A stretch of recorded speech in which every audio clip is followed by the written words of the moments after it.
Pho, one of the most well-known dishes from Vietnam. It's been quite a few years since I've been in Vietnam. I was lucky enough to have travelled up and down its incredible landscapes and experienced a multitude of different terrains. I also got to try pho directly from many food carts dotted around the streets, as pho is everywhere there. But only recently it's been gaining traction in the Western world. The pho came about when the Chinese immigrants migrated down from China, bringing with them the rice noodles, and the French brought across their way to make beef stock. The two of them merged and we ended up with the pho that we know today, a light, fresh, meaty but delicate rice noodle soup.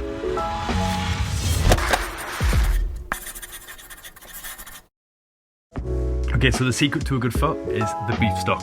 So start by asking your butcher for about 1 or 2 kilos of beef bones, lay them out on a baking tray, and to that we're going to add some beef short ribs for extra bone, fat and meaty flavour. Then slice 100 grams of fresh ginger and place that on the tray with a whole white onion roughly chopped up and a whole head of garlic just sliced in half.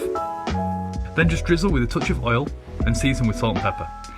Stick it in the oven at 220 degrees Celsius for about 40 to 50 minutes. While that's roasting, we're going to prepare our spices by lightly toasting them in a dry pan to bring out their true flavours. So in goes some star anise, some black peppercorns, a couple of cloves, a cinnamon stick loosely broken so it toasts more evenly, and some cardamom pods, slightly crushed to release their full potential. Then just give them a light toasting to make the house smell like Christmas, and here I'm going to use a tea strainer, or you could use some cheesecloth, or just stick them straight into the broth. But having it nice and neat and tidy gives us more control of the flavour, as we can pull it out whenever we think we've had enough of the spices.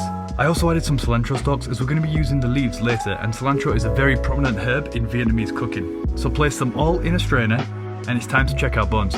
You're looking for a nice, almost caramelised look to the bones, as colour equals flavour. So when you're happy with the colour, transfer them to a pot, but try to leave the grease and oils in the tray. We want to create a nice clear broth, and roasting them first, it gets rid of the impurities while also enhancing the flavour. Fully cover the bones with water and add in your spice bomb. I also added in some raw cane sugar, but if you don't have any, just normal sugar will work. You want to place the lid on because you want to bring it up to the boil as fast as possible so that we can turn it down and simmer it for a good 3 to 6 hours.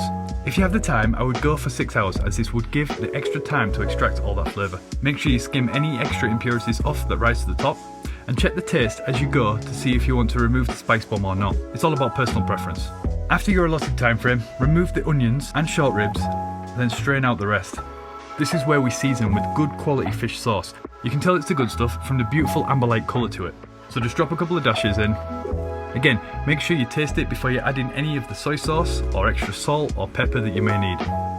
Then get it back on the stove and heat it up back to fully boiling, or you could let it fully cool overnight, as soups and stocks always taste better the next day. But I want it now, so I soaked my rice noodles in a bit of warm water to soften them, then sliced the white onion nice and thin, used a mandolin to get some nice even slices of radish, chopped up a bit of chili serrano, and got my lime cheeks ready. Just move your noodles around to make sure they get a full, nice, even soaking, and get some fresh and crispy bean sprouts ready. And for your beef, you can ask your butcher to slice it up nice and thin, and it can be cut straight from fillet steak or skirt steak or anything you want really. Okay, so this is when we start to put it together. You're gonna grab yourself a good amount of noodles, place them right in the middle, and then you want to build your pho around the noodles. These are the basic things that we have. So we've got some thinly sliced white onion, going to cook when you put the broth on top. Thinly sliced radish, a couple of chili serranos. I'm going to cover it with a load of bean sprouts. Place in your beef rib.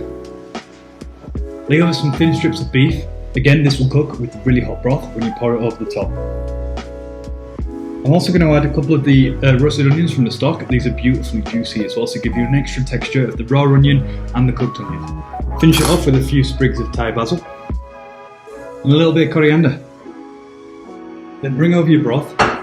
Make sure it's boiling, because that's what's going to cook the beef and the onions. So I'm going to lay that over the top. You can see it's already started to cook the beef. In Vietnam, you get the option of having some sriracha on the side and any other kind of salsa as well. This one's an eel sauce. And there you go. Beautiful. I was lucky enough to have this in Vietnam myself, well, on the streets, where there's pho absolutely everywhere, and it's only just starting to come across this side of the world. Squeeze over one over the top as well. It's meant to be a really fresh dish. Broth in the pho is meant to be really quite clear and light.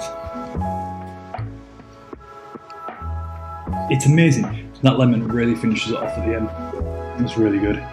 So as I enjoy eating it, make sure you hit the like button, subscribe, do all that stuff. I'll see you in the next one, so just keep cooking.